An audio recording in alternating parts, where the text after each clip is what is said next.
انسان کے جو 5 سینسرز ہیں، 5 حواس، ان میں صرف ایک کان ہے جو آف نہیں ہوتا، باقی چاروں آف ہو جاتے ہیں۔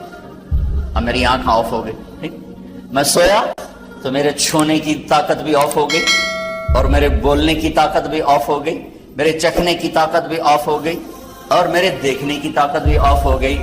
لیکن ایک معمولی سی آواز پر میں اٹھ کے بیٹھ جاتا ہوں، یہ شور کیسا ہے؟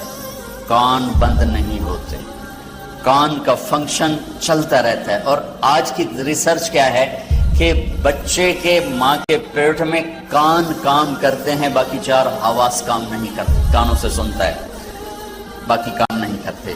اور موت پر جا کر بھی یہ ختم نہیں ہوتے۔ میرے نبی نے فرمایا کہ جب میت کو تم دفن کر کے واپس جاتے ہو تو تمہارے واپس جانے کے قدموں کی آہٹ وہ سن رہا ہوتا ہے۔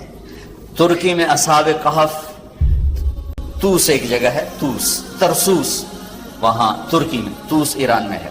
پچھلے سال ہماری جماعت گئی تو ہمارا وہاں سے گزر ہوا تو میں نے کہا اصحاب کہف لے چلو، وہاں گئے تو وہاں ہم اندر اترے، دیکھا تو مجھے یہ قرآن کیا فَضَرَبْنَا عَلَىٰ آذَانِهِمْ فِي الْكَهْفِ سِنِينَ عَدَدًا۔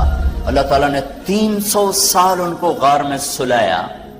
اور آپ آیت پہ غور فرمائیں، ہم نے ان کے کانوں پر پردہ ڈال دیا، حالانکہ کہنا تھا آنکھوں پہ، نیند تو آنکھوں پہ آتی ہے تو آنکھوں پہ پردہ ڈال دیا، اللہ کہ ہم نے ان کے کانوں پہ پردہ ڈال دیا۔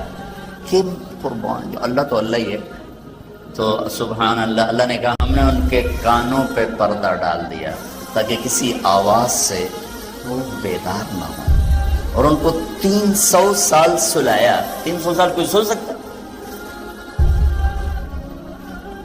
اٹھ کے بیٹھ جاتا ہے، اور 300 سال سوئے رہے، نہ بھوک نہ پیاس، نہ کوئی جانور، نہ کوئی سام، نہ بچھو۔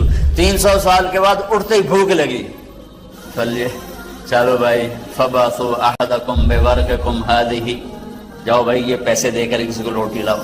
تو میں یہ قرآن سے مثالیں دے کر یاد سے عرض کر رہا تھا کہ ہمارا علم تو تجرباتی ہے، اور اللہ کا علم محکم، تمت کلمۃ ربک صدقا وعدلا۔